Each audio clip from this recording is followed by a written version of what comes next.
তাহলে আমরা বৃত্তের স্পর্শক সংক্রান্ত উপপাদ্য শুরু করেছিলাম, মানে 15.1 লেসন শুরু শুরু করেছিলাম, মানে ওটা শুরু করে শেষ হয়ে গেছিল দুটো পার্টে, পার্ট 1 এবং পার্ট 2 এর মধ্যে আমরা শেষ করেছিলাম 15.1।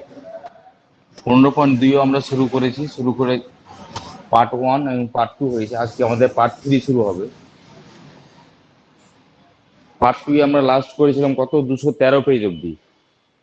15.2 নম্বর লেসনের 213 পেজ অবধি আমরা পার্ট 2 কমপ্লিট করেছিলাম। আজকে আমরা পার্ট 3 আরম্ভ করব। বার করে সবাই 214 পেজ থেকে আমরা আরম্ভ করব। 214 পেজ থেকে আরম্ভ হবে। দেখো 214 পেজে যেগুলো দাগ মেরেছিলাম, দেখো নিচের দিকে অন্তস্থ ভাবে এবং অন্ত স্পর্শ এরকম ভাবে একটা কথা লেখা আছে, সাধারণ স্পর্শক। একটা লাল কালার তার নিচে লেখা আছে বহিস্থ ভাবে বা বহি স্পর্শ। এবার তাকাও দিকে, বোর্ডের দিকে তাকাও ভালো করে। দুটি বৃত্ত মনে করো, এই একটা বৃত্ত নিলাম, আরেকটা বৃত্ত নিলাম মনে করো এরকম ভাবে।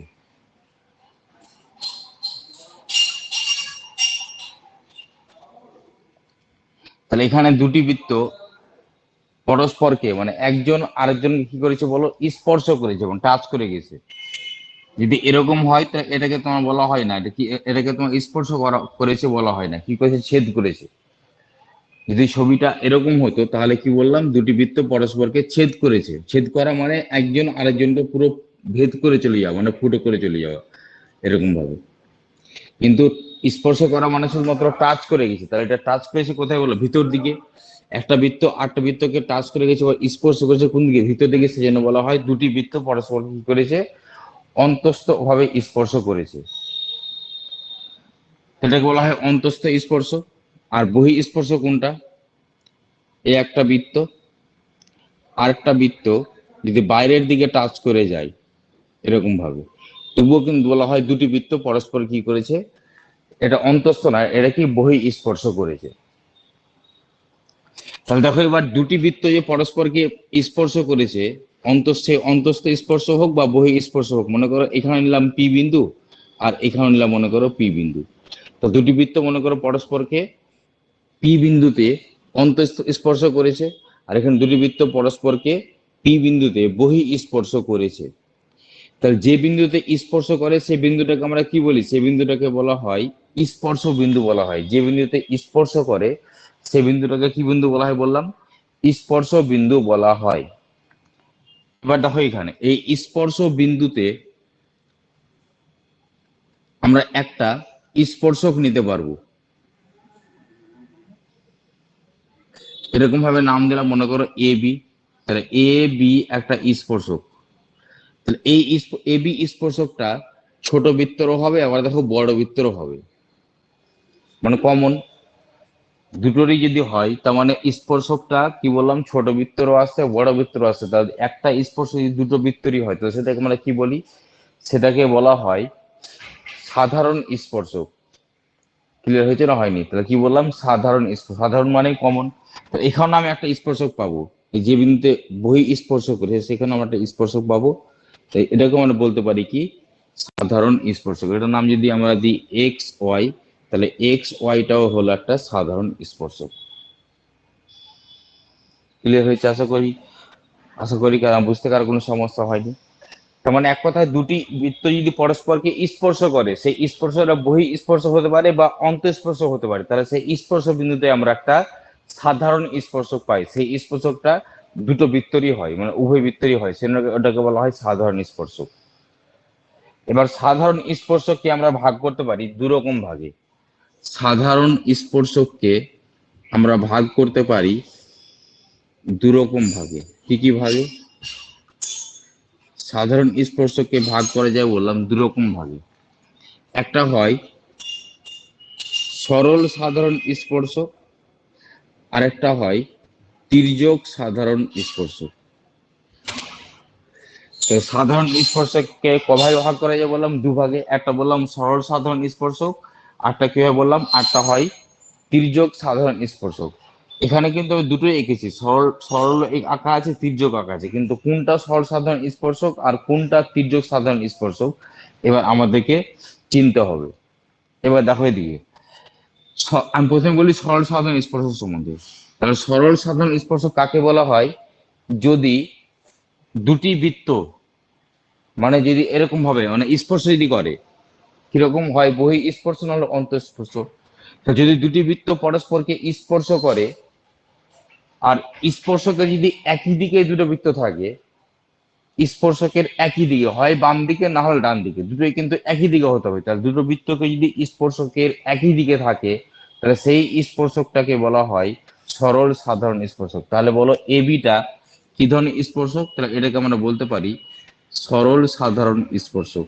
সরল সাধারণ স্পর্শক, কারণ দেখো স্পর্শকের বৃত্ত দুটো একই দিকে আছে।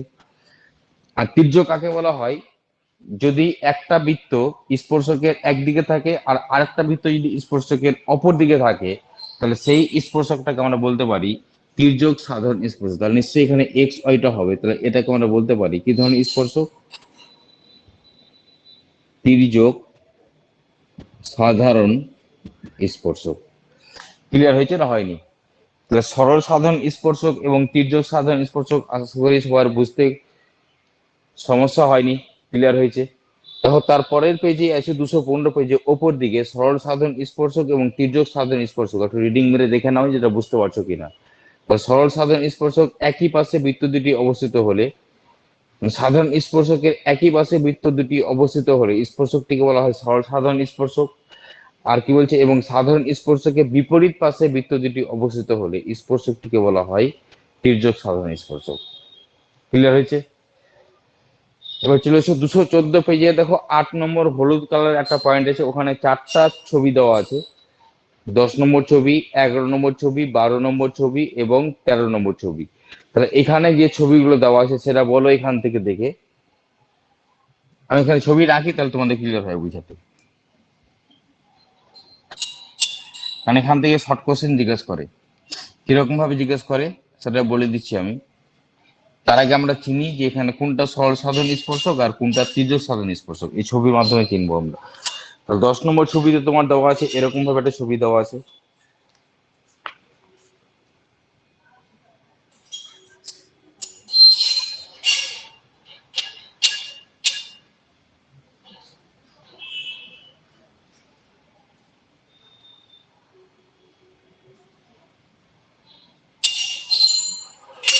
তারপরে দেওয়া আছে এরকম ভাবে একটা ছবি।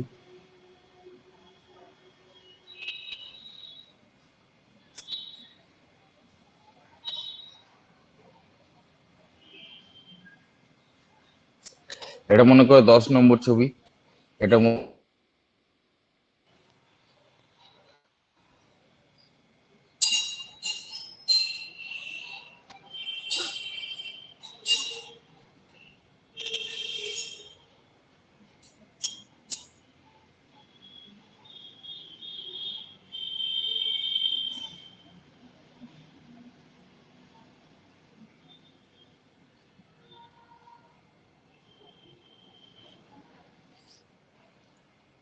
এটা মনে করো 12 নম্বর ছবি।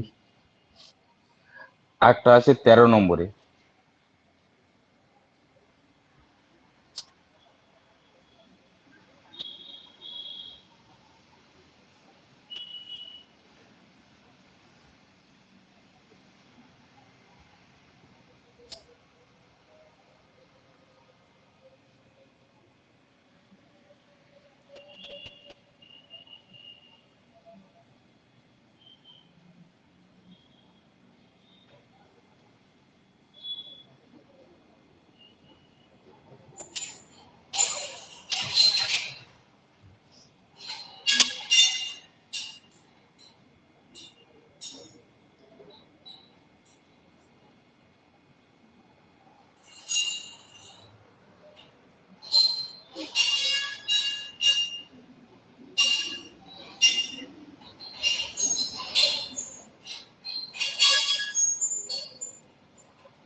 এটা মনে কর 13 নম্বর ছবি। দেখো এই ছবির মাধ্যমে তোমায় প্রশ্ন জিজ্ঞেস করে, কিরকম ভাবে প্রশ্ন জিজ্ঞেস করে ভালো করে দেখো। তার আগে আমরা চিনবো যে সরল সাধারণ স্পর্শক কোনটা আর তির্যক সাধারণ স্পর্শক কোনটা। তাহলে এটা এখানে যদি বলা হয় এটা কি ধরনের স্পর্শক, আমি একটু আগে বললাম যদি বৃত্ত দুটো স্পর্শকের একই দিকে থাকে তাহলে সেটাকে আমরা বলি সরল সাধারণ স্পর্শক। তাহলে নিশ্চয়ই দেখো এটা হবে সরল সাধারণ স্পর্শক, তখন স্পর্শকের বৃত্ত দুটো একই দিকে আছে। এটা হলো কি ধরনের স্পর্শক, সরল সাধারণ স্পর্শক। ভালো করে লক্ষ্য করে দেখো এই স্পর্শকের একই দিকে বৃত্ত দুটো আছে। তাহলে নিচেরটাও হলো কি ধরনের স্পর্শক, সরল সাধারণ স্পর্শক। দেখো এই স্পর্শকের বৃত্ত দুটো একই দিকে আছে, এটাকে বলতে পারি আমরা সরল সাধারণ স্পর্শক।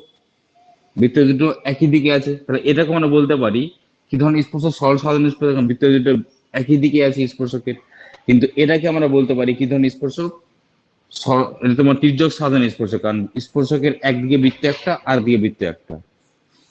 এটাকে আমরা বলতে পারি এই স্পর্শকটা হলো এই স্পর্শকটা এটা এটা হলো সরল সাধারণ স্পর্শক, কারণ বৃত্তের একই দিকে আছে, স্পর্শকের একই দিকে আছে।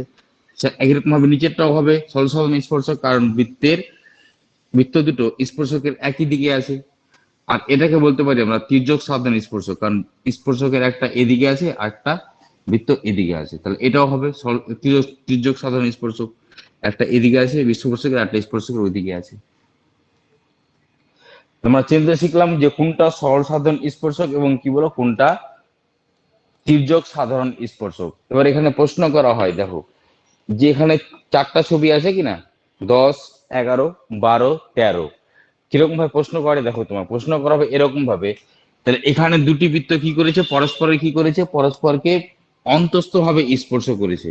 যদি প্রশ্ন করা হয় যে দুটি বৃত্ত পরস্পরকে অন্তস্থ ভাবে স্পর্শ করে তাহলে সর্বাধিক কটি স্পর্শক টানা যায়, কটি টেনেছি বলো, একটা।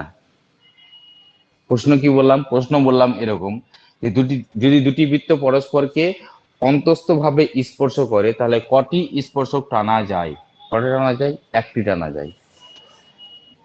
চলেছে এখানে 11 নম্বর ছবিতে, যদি দুটি বৃত্ত পরস্পরকে কি করে, এখানে কিন্তু স্পর্শ করেনি, কি করেছে, ছেদ করেছে। ছেদ করা মানে আমি বললাম না একটু আগে, পুরো ভেদ করে চলে যাওয়া মানে ফুটো করে চলে যাওয়া, এটা কিন্তু স্পর্শ করেনি।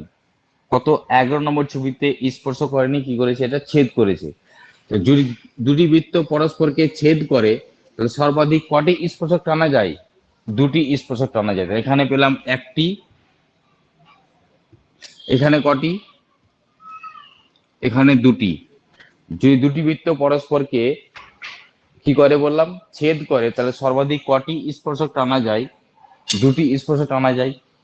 যে দুটি বৃত্ত পরস্পরকে বহিস্থ ভাবে স্পর্শ করে, এই যে বহিস্থ ভাবে স্পর্শ করেছে, স্পর্শ করা মানে টাচ করে যাওয়া, তাহলে সর্বাধিক আমরা কটি স্পর্শক টানতে পারি বা আঁকতে পারি, তিনটি পারি, কারণ এইভাবে একটা, এভাবে একটা আর এভাবে একটা, তাহলে এখানে আমরা তিনটি পারি। এখানে দেখো দুটি বৃত্ত যদি পরস্পরকে স্পর্শ করেনি আর ছেদও করেনি, মানে আলাদা আলাদা হবে আগে, এখানে একটা এখানে একটা, মানে এরা এদের মধ্যে কোনো ছেদ হয়নি বা স্পর্শ হয়নি। স্পর্শ মানে টাচ করেনি, আর এখানে দেখো ছেদ করেনি মানে একজন আরেকজনকে ক্রস করে যায়নি। একজন আরেকজনকে যদি ক্রস করে যায় তাহলে ওটাকে হয় ছেদ, এটা যেমন ছেদ করেছে, তাহলে ছেদও করেনি স্পর্শ করেনি, তাহলে সর্বাধিক কটা পেয়েছি, এভাবে একটা, এভাবে একটা, এটা একটা আর এটা একটা, কটা পেয়েছি, চারটা। তাহলে সর্বাধিক চারটি স্পর্শক টানা যায়। আশা করি ক্লিয়ার হয়ে গেছে সবার। সর্বাধিক আমরা চারটি স্পর্শক টানতে পারি। এখান থেকে এই প্রশ্নটা পরীক্ষাতে অনেকবার এসছে, এটা এই প্রশ্ন, এই প্রশ্নটা প্রশ্ন করা হয় এরকম ভাবে, যদি দুটি বৃত্ত পরস্পরকে স্পর্শ বা ছেদ না করে তাহলে সর্বাধিক কটি স্পর্শক টানা যায়, কটি টানা যায়, চারটি টানা যায়। আর তোমাদের অনুশীলনীতে এই কোশ্চেনটা আছে, অনুশীলনীতে কোথায় আছে বলে দিচ্ছি।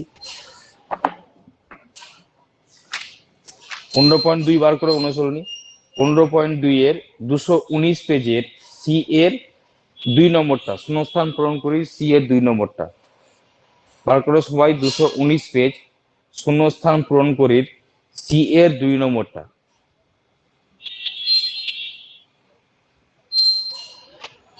দুটি বৃত্ত পরস্পরকে ছেদ বা স্পর্শ না করলে বৃত্ত দুটি সর্বাধিক সংখ্যায় ড্যাশটি সাধারণ স্পর্শক অঙ্কন করা যায়? কটি করা যায়? 4টি করা যায়। কারণ এখন তো আমি বললাম উত্তর 4টি করা যায়। আর পরীক্ষাতে এই প্রশ্নটা অনেকবার এসছে। তো চলে এসে যেখানে করাচ্ছিলাম আবার ওই পেজে চলে এসো। তাহলে এই পর্যন্ত বুঝতে কারো কোনো সমস্যা নেই, মুছে দিলাম। তারপরে কোশ্চেন, তারপরে কি আমরা জানবো ভালো করে দেখো বইটা। আগে আমরা দাগ মেরে দিয়েছিলাম কি কি জিনিস আমরা জানতে হবে, আমাদের এই লেসন থেকে কি কি জিনিস পড়তে হবে। চলে এসে এর পরের পেজে 215 পেজে আমরা তো আগে এগুলো বললাম। সরল সাধারণ স্পর্শ কাকে বলা হয়, ত্রিদুত্তক সাধারণ স্পর্শ কাকে বলা হয়। চলে এসে তার নিচে উপপাদ্য 42, উপপাদ্য 42 এটা আমাদের দাগ মারা ছিল। উপপাদ্য 42 এটা স্টার চিহ্ন মানে রাখো, ডবল স্টার। এটাও ইম্পর্টেন্ট, পরীক্ষাতে মাঝে মধ্যে দেয়। তাহলে উপপাদ্য 42-এ তোমাকে কি বলা হয়েছে দেখো। উপপাদ্য 42-এ তোমাকে বলেছে যদি দুটি বৃত্ত পরস্পরকে স্পর্শ করে, তাহলে স্পর্শ করে মানে আমরা জানি দুটি বৃত্ত পরস্পরকে দুরকম ভাবে স্পর্শ করতে পারে, সেটা অন্তস্থ ভাবে করতে পারে বা সেটা বহিস্থ ভাবেও করতে পারে। কিন্তু প্রশ্নে তোমাকে উল্লেখ করেনি যে অন্তস্থ হবে না বহিস্থ হবে স্পর্শ হবে, তো যে কোনো একটা স্পর্শক নিয়ে কাজ করলে হবে। তাহলে বলছে স্পর্শ বিন্দুটি কেন্দ্র দুটির সংযোজক সরলরেখাংশের উপর অবস্থিত হবে। যদি দুটি বৃত্ত পরস্পরে কি করে স্পর্শ করে, তাহলে স্পর্শ বিন্দুটি কেন্দ্র দুটির সংযোজক সরলরেখাংশের উপর অবস্থিত হবে। তুমি সেটা প্রমাণ করে দেখাও। মানে কি বলতে চেয়েছে দেখো, বলতে চেয়েছে তোমাকে এরকম, তাহলে এই একটা বৃত্ত নিলাম, আরেকটা বৃত্ত নিচ্ছি মনে করো,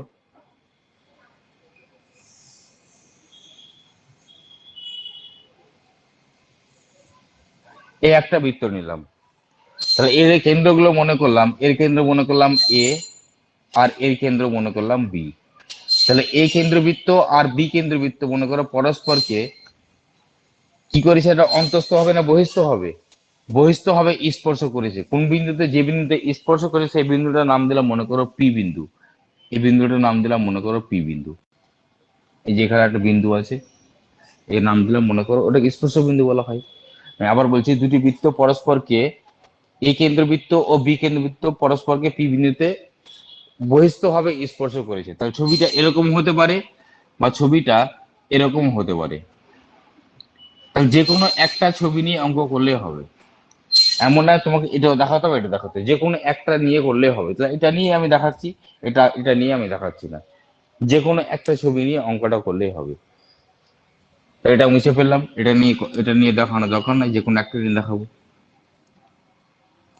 তাহলে প্রশ্নে কি বলতে চাইছি ভালো করে বুঝছো। তাহলে আমি আবার বলছি যে দুটি বৃত্ত পরস্পরকে কি করে স্পর্শ করে, কিন্তু স্পর্শ করেছে ঠিক, কিন্তু আমি কিরকম স্পর্শ নিলাম, বহিস্থ হবে। যে দুটি বৃত্ত পরস্পরকে বহিস্থ হবে স্পর্শ করে, তাহলে স্পর্শ বিন্দুটি মানে এই বিন্দুটি, এটা যদি কেন্দ্রের সঙ্গে আমি যোগ করি তাহলে পাবো এখানে বিপি। তাহলে এই স্পর্শ বিন্দুটা যদি আবার এই কেন্দ্রের সঙ্গে যোগ করা হয় তাহলে পাবো আমরা পি এ। এরকম ভাবে পাচ্ছি। প্রশ্ন তোমাকে বলা হয়েছে যে এটা একটা সরলরেখা হবে। প্রশ্নটা পড়ে দেখো কি বলেছে। বলেছে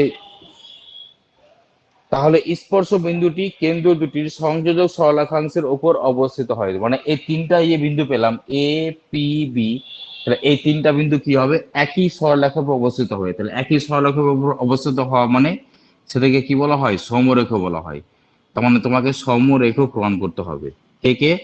এই যে এ কমা পি কমা বি, এ কমা পি কমা বি, তাহলে এই তিনটা বিন্দু সমরেখ। সমরেখ মানে একই লাইনের উপর আছে, মানে একটা সরলরেখার উপরে অবস্থিত আছে।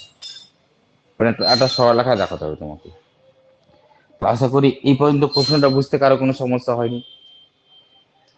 তাহলে একটা উপপাদ্যকে আমরা ভাগ করতে পারি কটা পার্টে? 5টা পার্টে ভাগ করতে পারি, বলেছিলাম এর আগে তোমাদেরকে। তো প্রথমে ছবি, তারপরে প্রদত্ত, তারপরে প্রামাণ্য, অঙ্কন, প্রমাণ। এই 5টা পার্টে আমরা ছবিটাকে আমরা ভাগ করতে, একটা উপপাদ্যকে ভাগ করতে পারি। তো প্রথমে আমাদের ছবি আঁকলাম, প্রশ্নটা পড়লাম, প্রশ্নটা পড়ে পরে ছবি আঁকলাম, তারপর প্রদত্ত লিখতে হয়। প্রদত্তটি কি লিখবো, প্রশ্নে যা বলা হয়েছে ওটাকে এই ছবির মাধ্যমে লেখাটা হয়েছে প্রদত্ত। তো প্রদত্ত তো আমি কি লিখতে পারি, এ কেন্দ্রীয় ও বি কেন্দ্রীয় দুটি বৃত্ত পরস্পরকে পি বিন্দুতে কি করেছে, বহিস্থভাবে স্পর্শ করেছে। এবার প্রদত্ত তোমাদের বইয়ে দেখো, এক কথা একটু যোগ করে নাও, যেহেতু আমি এই ছবিতে প্রমাণটা করাচ্ছি। পি বিন্দুতে দেখো, পড়ে দেখো প্রদত্ত লাইনটা, পড়ো প্রদত্তটা। এ ও বি কেন্দ্রীয় দুটি বৃত্ত পরস্পরকে পি বিন্দুতে, ওখানে অ্যারো চিহ্ন দিয়ে বহিস্থভাবে স্পর্শ করেছে, এই কথাটা একটু যোগ করে দাও। বহিস্থভাবে কথাটা যোগ করে দাও, বহিস্থভাবে কথাটা একটু যোগ করে দাও, অ্যারো চিহ্ন দিয়ে বহিস্থভাবে পি বিন্দুতে, তার পাশেই বললাম লিখতে বহিস্থভাবে স্পর্শ করেছে। করেছে তো, স্পর্শ করেছে তো কথাটা আছেই, বহিস্থভাবে কথাটা লিখতে বললাম পি বিন্দুতে, তের পরে। বাকি যে আছে কিছু কারেকশন, কারেকশন না, মানে এখানে তোমার ছবিটা দুরকম ভাবে নেওয়া যায়, তো সেখানে এরা কিছু বলেনি বহিস্থ হবে না অন্তস্থ হবে, বাস। বাকি আর কিছু এখানে কারেকশন করার দরকার নাই। বাকিটা এখানে যা আছে কপি পেস্ট করতে হবে না, কপি পেস্ট করে এখানে আর কোনো অসুবিধা নেই। এবার বুঝো, এবার আমি বুঝাচ্ছি, এবার বুঝে নাও, নিজে নিজের মতো করে লিখতে পারো, বা বইয়ে যে ল্যাঙ্গুয়েজ আছে ওই ল্যাঙ্গুয়েজে লিখতে পারো। প্রদত্ত কথা বললাম, প্রদত্ত কমপ্লিট হয়ে গেল। প্রামাণ্য তো আমি কি লিখতে পারি, প্রামাণ্য লিখতে পারি এটা, যে এ পি বি সমরেখ, তাহলে প্রদত্ত হয়ে গেল, প্রামাণ্য হয়ে গেল। এবার অঙ্কন, অঙ্কন করতে হবে কিনা সেটা আমাকে ভালো করে বুঝতে হবে, যে অঙ্কন এখানে করতে হবে কিনা। যখন একটা আমি উপপাদ্য প্রমাণ করি, তখন সেই উপপাদ্যকে প্রমাণ করার জন্য আগের উপপাদ্যের হেল্প নিতে হয়। তাহলে আগে আমরা 42 পড়ছি, এটা তার আগে পড়েছি আমরা 40 এবং 41 পড়েছি। 15 নম্বর অধ্যায়ে আমরা 40 থেকে আরম্ভ হয়, 40 পড়েছি এবং 41 পড়েছি। 40 নম্বর উপপাদ্য আমরা কি পেয়েছিলাম, পেয়েছিলাম এটাই, স্পর্শক এবং স্পর্শ বিন্দুগামী ব্যাসার্ধ পরস্পর লম্ব হয়। তো এখানে স্পর্শ বিন্দুগামী ব্যাসার্ধ পেয়েছি, কিন্তু স্পর্শক কি পেয়েছি, স্পর্শক পাইনি। সেজন্য এখানে আমাকে একটা স্পর্শক নিতে হচ্ছে। সেই স্পর্শকটা যদি আমি না নিই, তাহলে অঙ্কটা আমি প্রমাণ করতে পারবো না। তাহলে এই অঙ্কনটাকে আমরা এখানে আমরা এভাবে, তোমাদের বই যখন অঙ্কন করেছে কি বলো, এ এর সঙ্গে পি কে যুক্ত করা হয়েছে আর বি এর সঙ্গে পি কে যুক্ত করা হয়েছে, এটা অঙ্কনে লিখেছে। ওটা অঙ্কনে লিখতে পারো, আর না লিখলেও কোনো সমস্যা নেই। কারণ আমি যদি এখানে অঙ্কন না করতাম, আমি যদি যোগ না করতাম, তাহলে কি এটা কিভাবে পেতাম, এটা কিভাবে বলতে পারতাম যে এ পি বি সমরেখ। আর লিখে তো পারো, অসুবিধা নাই, যে এ কমা পি, অঙ্কনে লিখে তো পারো এ কমা পি সেমিকোলন, আরটা কি বি কমা পি যুক্ত করা হলো। তাহলে যেহেতু এখানে এ কেন্দ্রবৃত্ত এবং এ কেন্দ্রবৃত্ত এবং বি কেন্দ্রবৃত্ত পরস্পরকে পি বিন্দুতে বহি স্পর্শ করেছে, তাহলে নিশ্চয়ই পি বিন্দুতে একটা আমরা কি পাবো, সাধারণ স্পর্শক পাবো। আমরা জানি যে স্পর্শ বিন্দুতে একটা আমরা সাধারণ স্পর্শক পাই। আর সেই মনে করলাম সেই সাধারণ স্পর্শকটা হলো এস টি। তোমাদের বইয়ের মতো করে নামটা দিচ্ছি যাতে তোমাদের বুঝাতে সুবিধা হয়। সেই সাধারণ স্পর্শকটাকে নাম মনে করলাম আমি এস টি। এটা তোমাদের প্রমাণের মধ্যে লেখা আছে, তুমি এটাকে অঙ্কনের মধ্যেও লিখতে পারো।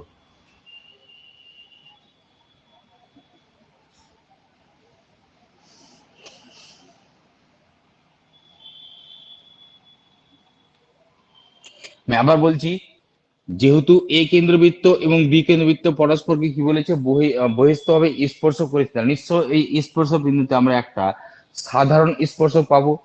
আর মনে করলাম সেই সাধারণ স্পর্শক কোনটা বলো, এই এসটিটা হলো কি বলো, সাধারণ স্পর্শক। প্রমাণ, আমি কিন্তু প্রমাণ শুরু করে দিয়েছি। প্রমাণে প্রমাণে বললাম এটা এসটিটা হলো কি, একটা সাধারণ স্পর্শক। এবার তাকাও এদিকে, এই কেন্দ্রীয় বৃত্তের দিকে ভালো করে তাকাও। এসটিটা হচ্ছে পি বিন্দুতে একটা স্পর্শক, আর এপিটা কি বলো, স্পর্শ বিন্দুগামী।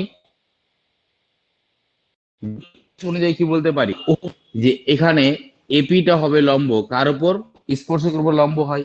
এখানে আমরা বলতে পারি যে এপি হচ্ছে লম্ব কার উপর, এসটির উপর লম্ব। ক্লিয়ার? আশা করি কারো কোনো বুঝতে অসুবিধা নাই। আবার দেখো বি কেন্দ্রবৃত্তের পি বিন্দুতে এসটি হচ্ছে একটা স্পর্শক, এবং বিপি এটা হচ্ছে স্পর্শ বিন্দুগামী ব্যাসার্ধ। আমরা কি জানি, স্পর্শক এবং স্পর্শ বিন্দুগামীর মধ্যে আমরা সম্পর্ক পেয়েছিলাম উপপাদ্য 40-এ, 15 নম্বর অধ্যায়ে। কি পেয়েছিলাম যে ওরা পরস্পর লম্ব হয়, তখন আমরা এটাও বলতে পারি যে বিপি এটাও হলো লম্ব কার উপর, ওই স্পর্শকের উপর। এবার একটা কথা ভালো করে শুনে রাখো, দেখো মনে রাখো যে একটা বিন্দুতে একটার বেশি, একটা সরলরেখার একটা বিন্দুতে একটার বেশি লম্ব অঙ্কন করা যায় না। একমাত্র আমরা একটাই লম্ব অঙ্কন করতে পারি। এরকম ভাবে, এরকম ভাবে কি বলতে পারে স্যার, এটা আমরা মনে করো এখানে এটা নাম দিলাম এক্স ওয়াই, একটা মনে করো সরল রেখা, এর উপরে মনে করো এটা লম্ব টানা হয়েছে, পি কিউ লম্ব টানা হয়েছে। কি বলতে পারে স্যার, কি হয়তো কারো হয়তো মনে হতে পারে স্যার এখানে কিন্তু দুটো লম্ব আছে, এখানে নাম দেওয়া হয় একটা ওপি একটা লম্ব আর ও কিউ একটা লম্ব।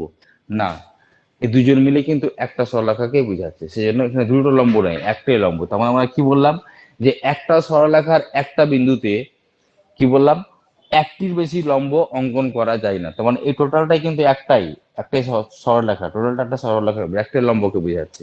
এবার তাকাও দিকে, তাহলে এখানে দেখো এপিটা কার উপর লম্ব, দেখো এপিটা কার উপর লম্ব, এসটির উপর লম্ব।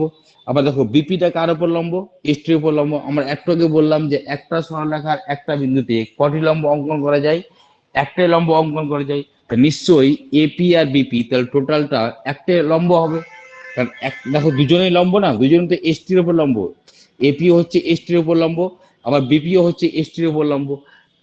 তাহলে দুটো লম্ব মিলে একটাই লম্ব হবে, কারণ একটা বিন্দুতে দেখো পি বিন্দুতে এ লম্ব, পি বিন্দুতে এ লম্ব কার উপর, এসটির উপর। একটা সরলরেখার উপর একটা বিন্দুতে একটার বেশি লম্ব অঙ্কন করা যায় না, তা নিশ্চয়ই তাহলে এই টোটালটা একটা লম্ব হবে, মানে এপি আর বিপি মিলে একটাই লম্ব হবে, মানে একটাই সরলরেখা হবে। আর একটাই যদি সরলরেখা হয় তাহলে বলো এ পি আর বি এরা পুরোটাই একই সরলরেখার উপর অবস্থিত আছে কিনা। তাহলে একই সরলরেখার উপর যদি অবস্থিত হয় তাহলে আমাদের প্রমাণ হয়ে গেল না, এ কমা পি কমা বি সমরেখ, প্রমাণ হয়ে গেল। তাহলে এভাবেই তোমাদের বইয়েও প্রমাণ করা হয়েছে। তাহলে দেখে নাও বইটা রিডিং মেরে, 2 মিনিট সময় দিলাম, দেখে নাও, কারণ সঙ্গে সঙ্গে না দেখলে না পরে আবার মনে থাকবে না। যা বোঝানো হলো ওটা সঙ্গে সঙ্গে দেখে নাও, 2 মিনিট সময় দিলাম, দেখে নাও প্রমাণটা, একটু বই থেকে রিডিং মেরে দেখে নাও।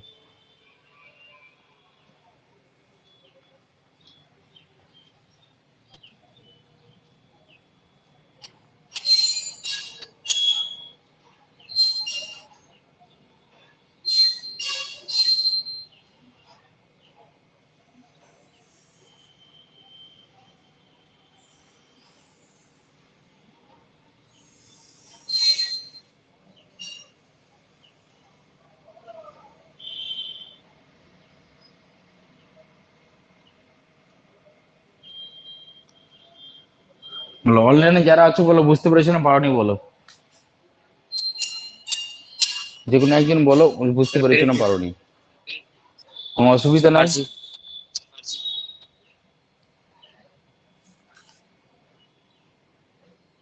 এবার চলে এসো তারপরের পেজে, তারপরে পেজে চলে এসো,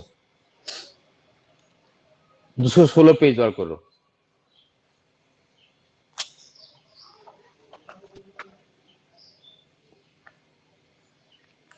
216 পেজ বার করে দেখো, এখানে যেগুলো দাগ মেরেছিলাম সেইগুলো দেখো। উপরে উপরে তোমার লাইনে দেওয়া আছে না, উপরে তোমার নীল কালিতে একটা লাইন লেখা আছে, যদি দুটি বৃত্ত বহি স্পর্শ করে তবে কেন্দ্র দুটির দূরত্ব ব্যাসার্ধ দুটির দৈর্ঘ্যের সমষ্টির অন্তরের সমান হবে। কোনটা হবে দেখো এবার। কিরকম স্পর্শ করে, বহি স্পর্শ, যে দুটি বৃত্ত পরস্পরকে বহি স্পর্শ করে, মানে এই ছবিটাই।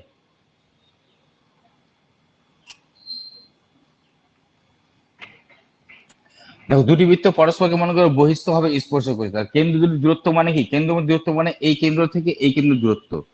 তোমার কি লিখতে পারি, এই কেন্দ্র থেকে এই কেন্দ্র দূরত্ব মানে এই যে এটা প্লাস এটা, তার মানে এটা হচ্ছে একটা বৃত্তের ব্যাসার্ধ আর এটা হচ্ছে একটা বৃত্তের ব্যাসার্ধ, তার মানে দুটো ব্যাসার্ধকে আমরা যদি যোগ করি তাহলে এই কেন্দ্র দ্বয়ের মধ্যে আমরা দূরত্ব পেয়ে যাবো। তখন উত্তর কি হবে বলো, সমষ্টির সমান হবে।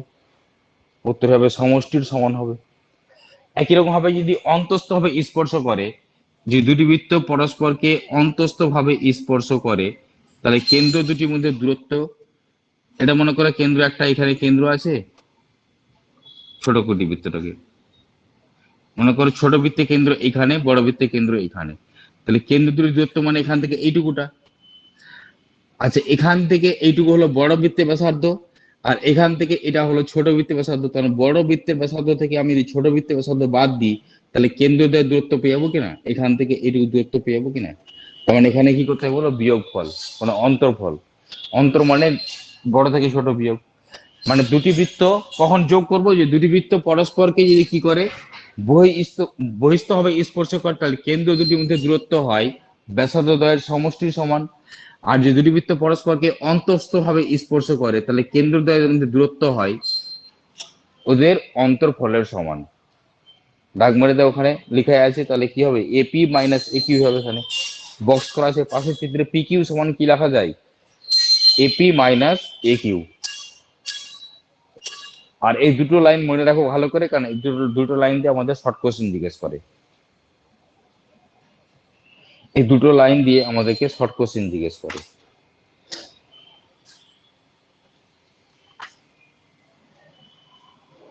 ক্লিয়ার হয়েছে আশা করি, কারো কোনো বুঝতে সমস্যা নাই। এই পার্টটাকে আমরা এখানে রাখছি, নেক্সট যে অঙ্কগুলো করাবো মানে এর পরে পার্টে করাবো।